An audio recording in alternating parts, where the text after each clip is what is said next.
Bom dia, nós somos o segundo ano A. Vamos falar sobre os anelídeos e moluscos.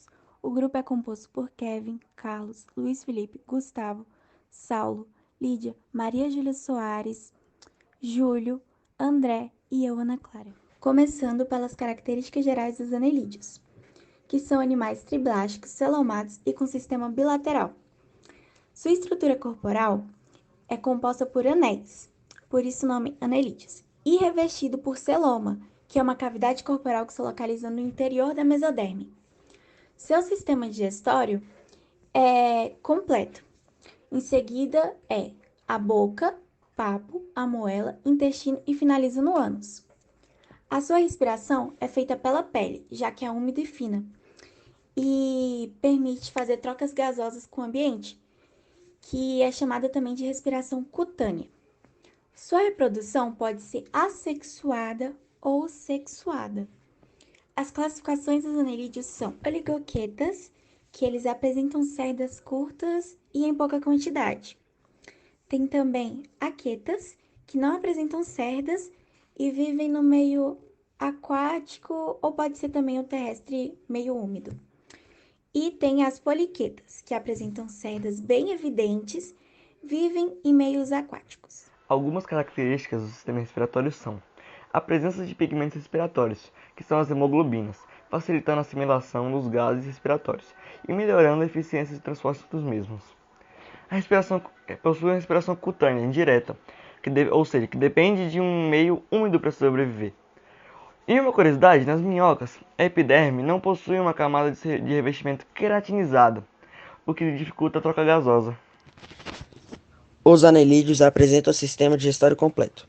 Os órgãos digestivos são a boca, o papo, a moela, o intestino e o ânus. O alimento fica armazenado no papo. Segue para a moela, onde ocorre o processo de trituração, e depois para o intestino, onde ocorre a absorção dos nutrientes. O modo de alimentação varia conforme sua espécie, mas podem ser herbívoros, carnívoros e hematófagos. Os anelídeos apresentam duplo sistema de transporte, pelo fluido celomático e pelo sistema circulatório fechado, que transportam nutrientes, resíduos e gases respiratórios. Há também a presença de dilatação no sistema circulatório, que acontece nesses 5 pares de coração, marcado na imagem como corações laterais. E essa dilatação tem capacidade contrátil, auxiliando no fluxo sanguíneo.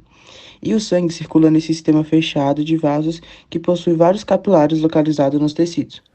A excreção dos anelídeos é realizada através de nefrídeos ou metanefrídeos, presentes em pares em cada segmento. Eles estão associados ao sistema circulatório, filtrando a hemolinfa e eliminando compostos nitrogenados através de pequenos poros que desembocam para fora do corpo animal. Então, eu sou o Júlio e eu vou falar sobre o sistema nervoso dos anelídeos. O sistema nervoso dos anelídeos, ele é ganglionar e ventral. Apresenta uma massa ganglionar na cabeça, que é o gânglio cerebral, que está ligada a este cordão nervoso. Esse cordão, ele apresenta um par de gânglios menores, que estão ligados por ramificações nervosas à musculatura e aos órgãos do corpo. Sendo estes o gânglio subfaringianos e os gânglios segmentares. E justamente esses gânglios segmentares que estão localizados na região ventral do corpo, que é meio que essa parte de baixo do corpo, tá bom? Esses gânglios segmentares, eles auxiliam na coordenação do organismo e na capacidade de reação frente aos estímulos ambientais, ok? E o próximo tópico agora, o das células fotorreceptoras. Fotorreceptoras. Essas células estão inclusas nos nervos sensitivos, que estão localizados sobre a cabeça aí, como dá para ver na imagem. Essas células têm como função a percepção das diversas intensidades de luz, conseguindo determinar a sua distância da fonte luminosa que está transmitindo a luz em direção ao animal, né? É isso. A maior parte dos poliquetos é dioica, com fecundação externa e desenvolvimento indireto, larva trocófora. Hirudíneos são monóicos e têm desenvolvimento direto, assim como as minhocas. Estas apresentam uma região dilatada e clara, mais ou menos do terço anterior do corpo, chamada clitelo. A finalidade do clitelo é a secreção de muco para a formação de um casulo, que consiste no local de encontro dos gametas. Embora sejam animais monóicos, são necessários dois parceiros para a reprodução, que é feita por fecundação cruzada. Depois que eles se unem, seus poros genitais ficam encostados, permitindo a liberação dos espermatozoides nos receptáculos seminais. Em seguida, o casulo desloca-se e recebe os gametas masculinos e femininos. Portanto, a fecundação é externa. Minhocas jovens são formadas sem estágio larval, caracterizando o desenvolvimento direto. A classe poliqueta é formada pelos poliquetas. Eles são quase que totalmente marinhos e têm muitas sedes. Conseguem sobreviver em lugares com pouquíssima luz e em canais que escavam no mar. Em cada metâmero deles, existem expansões que se chamam parapódios, que são semelhantes a pés. Cada parapódio é formado por várias sedas que ajudam eles a se locomoverem. Os poliquetas são dióticos, ou seja, têm sexos separados. Não possuem clitelo e apresentam desenvolvimento indireto, com larva trocófora. Já a classe oligoqueta é formada pelos oligoquetas, que apresentam poucas sedas e são implantadas diretamente no corpo. Eles não apresentam cabeça distinta do corpo nem parapódios, possuem clitelo.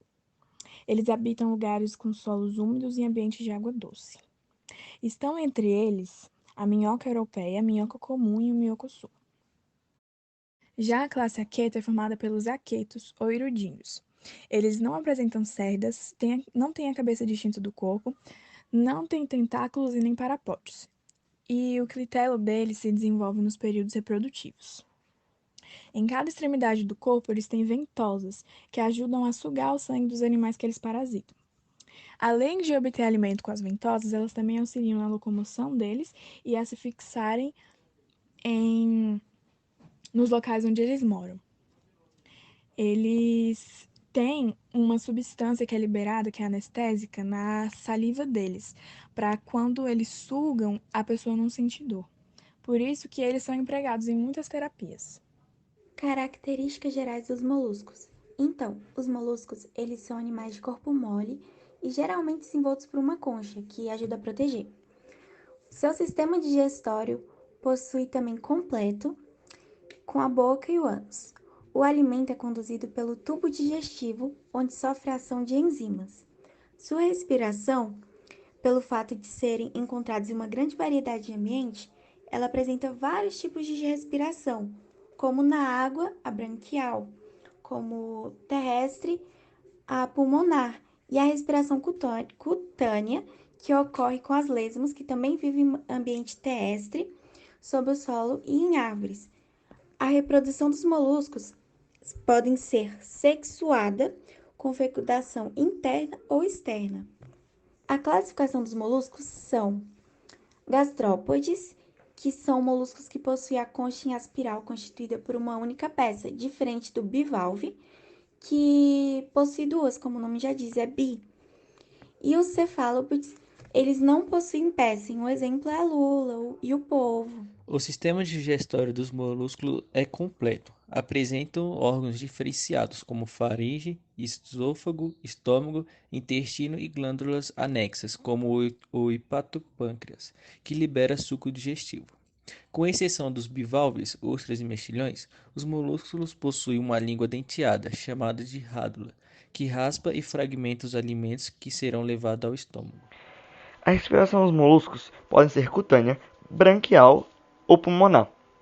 Nos moluscos terrestres, a cavidade do manto encontra cheia de ar e trabalha como um pulmão, sendo, portanto, uma forma de respiração pulmonar. Nos moluscos aquáticos, são encontradas no manto lâminas, muito irrigado por vasos sanguíneos, dando origem às brânquias desse animal.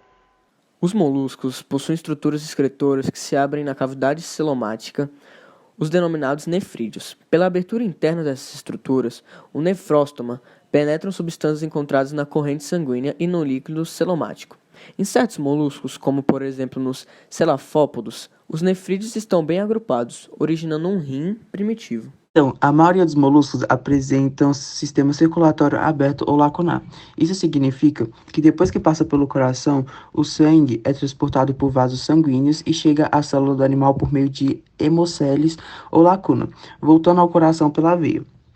Assim, o transporte não ocorre apenas dentro de vasos sanguíneos. Por isso, a circulação é chamada de aberta ou lacunar. Nesse caso, a pressão exercida pela hemolinfa é menor, consequentemente, os movimentos são mais lentos. Os cefalópodes são os únicos moluscos que possuem circulação fechada, apresentando maior pressão sanguínea, o que possibilita a rápida locomoção do molusco. O coração dos moluscos localiza-se na região dorsal do corpo e encontra-se envolvido por uma câmara pericárdica. A maioria dos moluscos apresenta o pigmento respiratório hemocianina para o transporte de gases. Somente os cefalópodes possuem o pigmento hemoglobina. Então, eu vou falar agora sobre o sistema nervoso dos moluscos. O sistema nervoso é constituído apenas por gânglios. E como é possível ver na imagem, é composto pelos gânglios cerebrais, bucais, viscerais e pedais. Só que os gânglios bucais, eles meio que vão estar inclusos nos gânglios cerebrais. Então, meio que vamos, entre aspas, né, desconsiderar esses gânglios bucais, porque eles já estão fazendo parte dos gânglios cerebrais, tá bom? Então, na cabeça do molusco, estão localizados os gânglios cerebrais, que comandam a maior parte das ações do corpo. Então, é somente isso. Eles vão comandar a grande parte das ações do corpo do molusco. Agora, na região dorsal, eles possuem os gânglios viscerais, que têm uma função muito importante, que é controlar as vísceras. Mas o que são as vísceras? As vísceras, eles são órgãos internos do corpo que contêm espaços que podem servir para digestão, respiração, armazenamento de secreções, etc. Então, acaba que essas vísceras, elas são órgãos extremamente importantes para o corpo do molusco, porque sem essas vísceras, meio que o corpo não vai funcionar, podemos dizer assim, né? E por isso que os gânglios viscerais vão ter essa função tão importante, porque eles que vão controlar essas vísceras, entende? Consegue me entender? E por último, na região aí mais abaixo, na região ventral, estão os gânglios pedais, que eles têm a função de movimentação do molusco apenas, ok? E é isso. Os moluscos se reproduzem sexuadamente e a maioria de seus representantes apresenta sexos separados. No entanto, existem espécies monóicas, hermafroditas, na classe Gastrópoda, como o escargote, Helix aspersa. Nesses caracóis, a fecundação é cruzada, ou seja, o pênis de um é colocado na vagina de outro para a transferência dos gametas masculinos. Em seguida, separam-se e, após a formação dos ovos, cada um deles libera um conjunto de ovos em um local úmido. Durante o desenvolvimento, não ocorre a formação de larvas, desenvolvimento direto. Na maioria dos bivalves, ocorre a fecundação externa com formação de uma larva trocófora ciliada, notadamente semelhante à dos anelídeos. Esse estágio larval é sucedido por outro estágio, que forma a larva vélide, livre natante. Durante a metamorfose, essa larva se fixa nas rochas e forma um organismo adulto. Nos cefalópodes, a reprodução inicia-se com um ritual de acasalamento que pode demorar várias horas.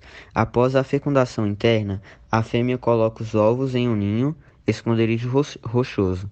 Depois que eclodem, nascem os pequenos filhotes, sem que ocorra a formação de larvas, desenvolvimento direto.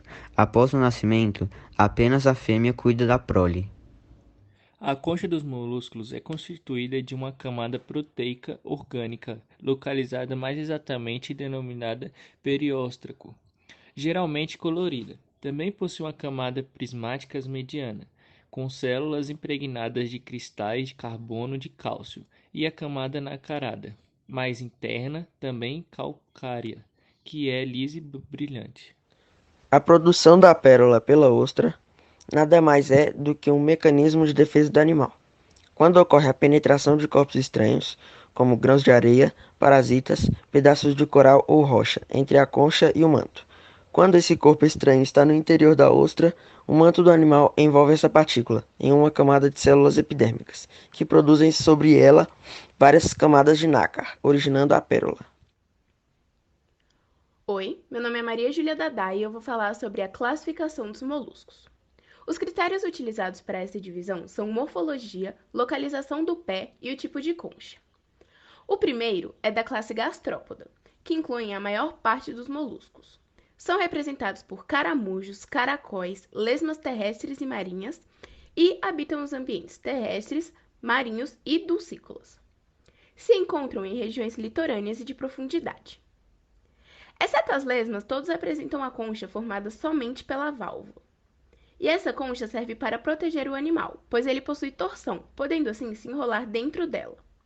O ânus dessa espécie fica localizado acima da cabeça, devido ao seu desenvolvimento embrionário.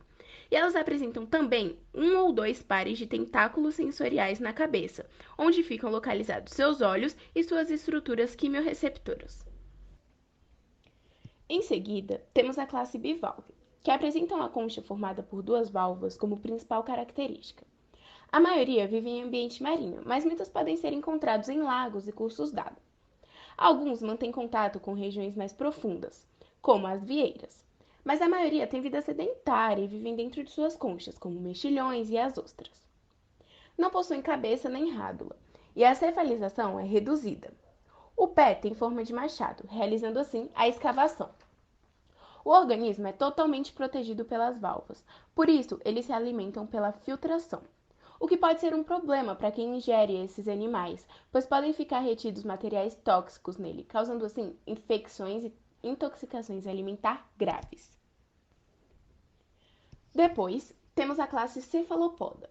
Eles são moluscos que possuem pés modificados, evoluídos em tentáculos, que ficam localizados na região da cabeça. Os principais animais dessa classe são os polvos, que possuem 8 tentáculos, e as lulas, que possuem 10 tentáculos. Mas também existem outros, como as sépias e os náutilos, que possuem concha externa. Para fugir dos predadores, esses animais eliminam uma tinta na água. Essa tinta fica armazenada numa bolsa separada e é lançada por meio de um sifão exalante. Além disso, eles também podem se camuflar por meio dos cromatóforos, que além de servir para se proteger, serve também para indicar perigo, realizar rituais de acasalamento e outras coisas. As ventosas dos tentáculos possibilitam rastejamento no substrato, e eles nadam e expelem água da cavidade do manto através de um sifão. Esse sifão é móvel e pode ser orientado para frente ou para trás. A classe Poliplacófora é constituída por moluscos marinhos de corpo alongado, achatado dorsoventralmente e com a cabeça reduzida. Eles possuem 8 válvulas na região dorsal, cujas cores podem ser confundidas com rochas.